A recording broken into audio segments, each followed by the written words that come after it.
Welcome. I'm Jordia Benjamin, Merkin Senior Coordinator of Programs and Audience Engagement at Colby College Museum of Art in Waterville, Maine. This is Artful Healing.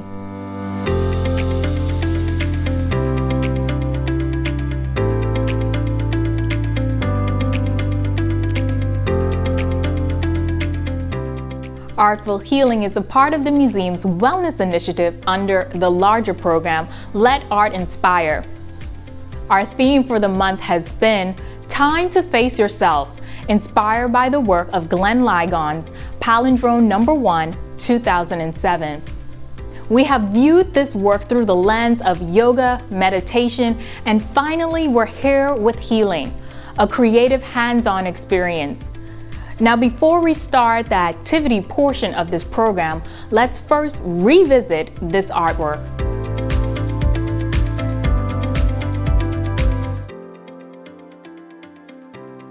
Best known for his provocative text paintings, Lygon questions the identities we assume in a consistently shifting social-political world. While true palindrome embodies directional equality, reading the same forward and backwards, Lygon presents only loose symmetry in Palindrome 1. In Palindrome No. 1, white neon words cast shadows and illuminate a message in simple script. Lygon speaks directly to the viewer through this piece, challenging his audience to confront our pre-existing perceptions of domestic identity and place in society. The phrase, "face me, I face you," refers to a style of low-rent Nigerian housing where a cluster of bedroom entrances all face each other. The reference asks us to consider how the politics of space governs our social and racial interaction, and that the very act of facing exposes the relative character of spatial and political power.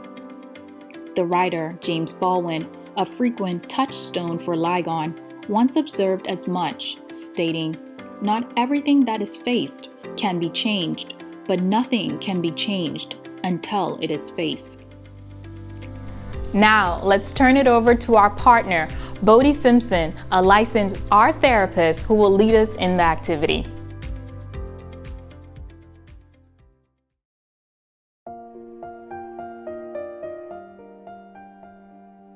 Hello everyone, welcome to Artful Healing. My name is Bodhi Simpson and I'm a registered art therapist. As an art therapist, my role is to assist people in learning how to connect to their inner truth through creative expression. The art that we create actually becomes a mirror where we're able to more clearly see our thoughts, emotions, what we believe to be true, and our patterns from a neutral space. Today I'm going to be guiding you in a contour self-portrait drawing in combination with a mirror gazing practice. We're going to learn how to truly face ourselves in our wholeness through creativity. For many of us, it's actually extremely hard to really be with ourselves in our wholeness. We've learned how to disown certain parts of ourselves and become really critical of ourselves. And the truth is that we all have this inner critical voice. Our brains are actually wired to look for what's wrong, and that's called the negativity bias. Another reason for these inner critical voices comes from early wounding, where at some time in the past we received messages on some level where we believed we weren't good enough or we weren't worthy, and these external messages started to become our own inner critical voice. It's really important to find practices where we can grow our curiosity and make space to get in touch with self-acceptance and really find ways to bring in the light and to hold space for all of us in our wholeness. Today's offering is not a substitute for therapy. If something arises that's in need of deeper healing, please seek out the support of a compassionate friend, family member, or therapist. And because today's offering is recorded, I would like to encourage you to pause the video when we engage in our creative practices and our mirror gazing practice, because for some of us 2 to 5 minutes is plenty, and for some of us you may want to engage in this for 15, 20, 30 minutes. It's really important to allow what feels right for you to emerge. So what I'd like you to do before we begin is find a safe, quiet space in your home. This would almost be like a sanctuary where you'll be uninterrupted for at least 30 minutes. A place that feels safe enough to really be honest with yourself, a place to face yourself. And in this space, you would turn off your cell phone and you would maybe have a table where you can lay out your materials. Today's recommended materials are a piece of 11 by 14 black paper, a white chalk pastel, a mirror, a paper towel, tissue, or napkin to clean your hands, a piece of paper for writing, and a pen or pencil for writing. I'm going to first ask that you take some time and gather your materials mindfully and lay them out near you. Okay, before we begin, we're going to enter into a brief grounding visualization. And this is really just going to help anchor us into our bodies so that we are able to stay present to whatever arises during the process. For some of us, it maybe has never felt really safe to truly be seen, and this process can feel a little bit awkward or out of your comfort zone. So when you're ready, what I'd like you to do is put your feet flat on the floor, and you're going to take a deep breath in through your nose till it almost hurts to breathe any deeper and hold it. Then as you breathe out, you're going to allow your breath to go down through your body and down into the earth. And what I'd like you to do is just take a few deep breaths and really connect to your belly rising and falling with each breath.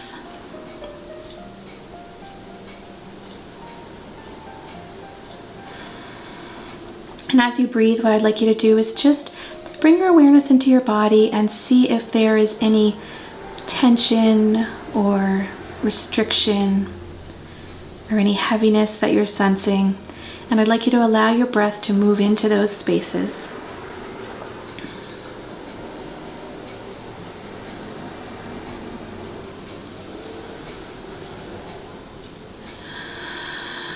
And what I'd like you to do next is place your hands on your heart center in the center of your chest. And we're going to take a moment and acknowledge that this process takes courage. It really takes a sense of bravery and courage to truly face ourselves in our wholeness. And really this practice is a way to honor ourselves. So what I'd like you to do is we're going to take a few deep breaths in through our heart space, just expanding through our body, and out through our heart space, just really taking the time to really open up our compassion center so that we can really see ourselves from a place of compassion as we do this work.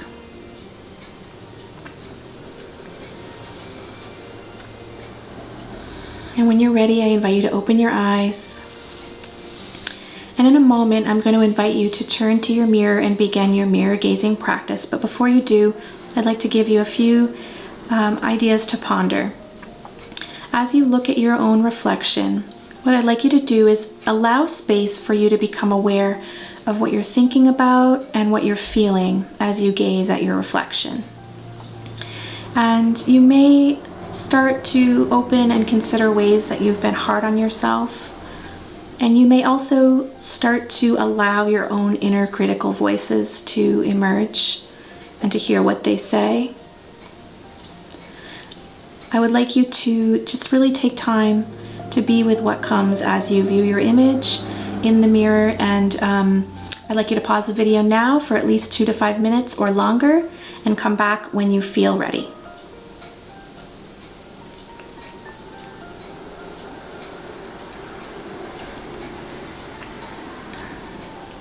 Okay, now that we've taken time to really be with our image and allow those inner critical thoughts or voices to float up, maybe you also had some more positive thoughts and emotions and you were just aware of those. What we're going to do now for this next part is we are, again, in a few moments going to gaze into the mirror for 2 to 5 minutes. But this time, what I'd like you to do is really soften your gaze. So the first practice, you may have noticed that you had a little bit of a harsh gaze, really looking at yourself and looking into your own eyes.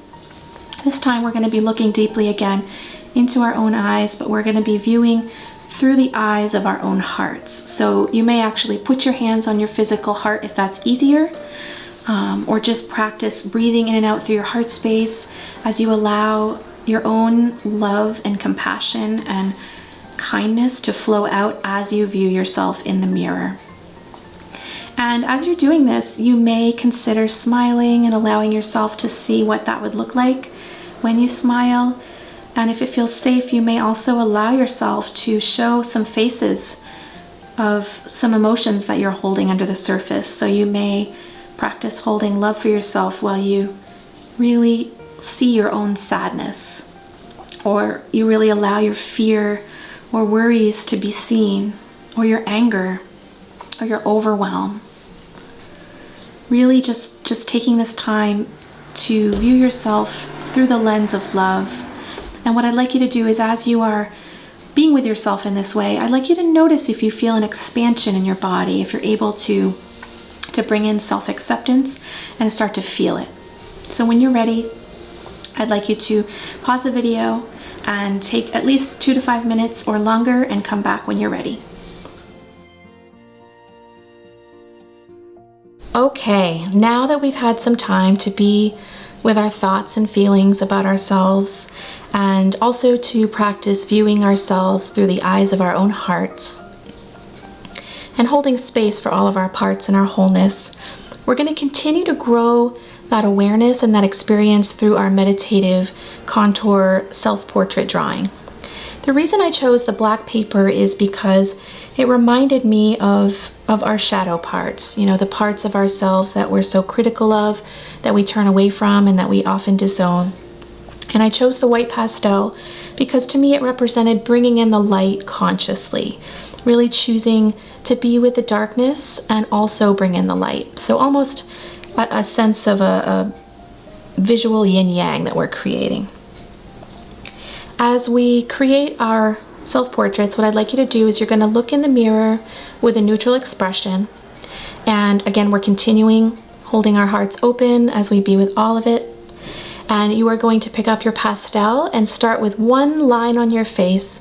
And you're going to draw one continuous line without lifting the pastel off the paper to start to transfer your essence from the mirror to the artwork, to the paper. So again, this is a practice in growing self-acceptance, and that also translates into your artwork. This does not need to be something you consider to be perfect. We are simply using this as an experience and a practice in growing our ability to give ourselves our own loving attention. I'm going to model this for you here, and you can create yours while I'm creating mine, or you can watch and then create yours afterward.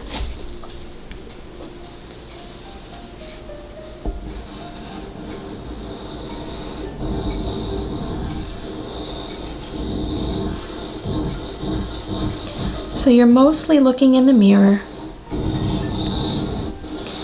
and then just allowing your pastel to start to express your essence onto the paper. These may look a little bit abstract. We have, it's a hard time to keep your focus on your image and on your paper at the same time, and that's okay. I like to imagine, as I am tracing my lines on the paper, that I'm bringing extra love and attention and acceptance to each part, especially in today's world where we have so many filters for photos and different apps to change our image. It's really powerful to just practice being with our true image.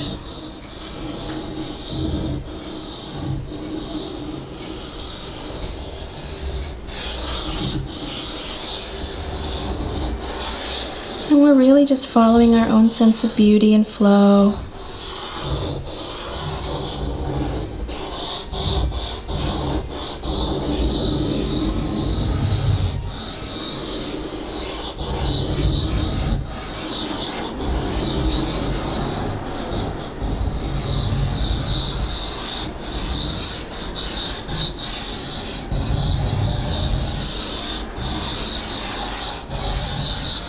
letting go of perfection,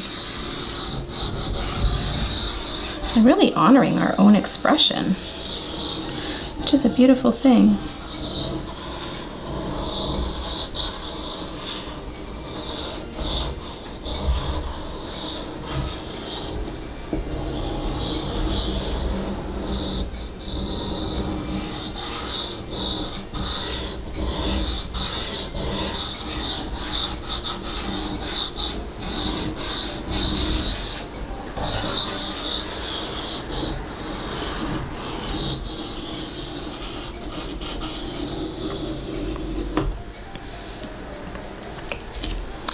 And once you have completed your contour self-portrait, what I'd like you to do now is you're going to put the mirror away, and you can get out your paper and your pencil for journaling, and put aside your drawing materials, clean up your hands. And what we're going to do now is we are going to allow our artwork to be the mirror. And there's a different level of depth that we can go to when viewing our own image that we have created, as opposed to looking directly at our image in the mirror. When we are looking directly at our image in the mirror, we're emotionally tied into what we're seeing because it's a direct reflection. And when we create our expression onto the paper, we're able to step into that witness perspective where we're not so emotionally tied into the image. There's a little bit of separation. And what this allows is for us to continue to stay present with the experience of holding all of our parts in wholeness. And we can just get curious in a different way. So as you journal, what I'd like you to do is maybe just start to free write around what came up for you at any point in this process, if it was an easy process or if it was hard, and what new awarenesses arose. I'd also like you to consider writing about what you love about yourself, and maybe, what you became aware of that in the past you haven't loved about yourself. You may also have started to become aware of some different masks that you have worn at different times in your life, and you could journal a little bit about that and go as deep with that as feels comfortable. And if you are interested in going even deeper with this practice, you might consider really looking at your image and journaling about, asking yourself, who am I? If I allow my sense of who I think I am, or what I have believed myself to be, if I allow that to soften, if I quiet the voices in my own mind and of others' judgments, who am I? What do I think is my identity? And just allowing yourself to just be honest. And moving forward, sometimes people like to put these up in their meditation or creative spaces to remind them to be present with all aspects of themselves, and to remind them to create more of these drawings, or to engage in a daily or weekly mirror meditative practice. Just use this in whatever way this has inspired you or touched you. What matters most is that you find ways to incorporate self-acceptance in your daily life. We want to learn how to be kind to ourselves no matter what is happening. And the truth is that many of us have never truly been taught how to do this. I'd like to thank you so much for joining us for this Artful Healing program, and for learning how to create space to face yourself in your wholeness, and to open to self-acceptance and self-compassion. I look forward to being with you on the third Monday of next month. I'll see you then. I hope you have enjoyed today's program, and I invite you to follow us on all of our social media accounts at Colby Museum, and visit us on our website, colby.edu/museum, to stay updated on all of our upcoming programs, events, and so much more. Like always, from our museum home to yours, take care, and I will see you next month.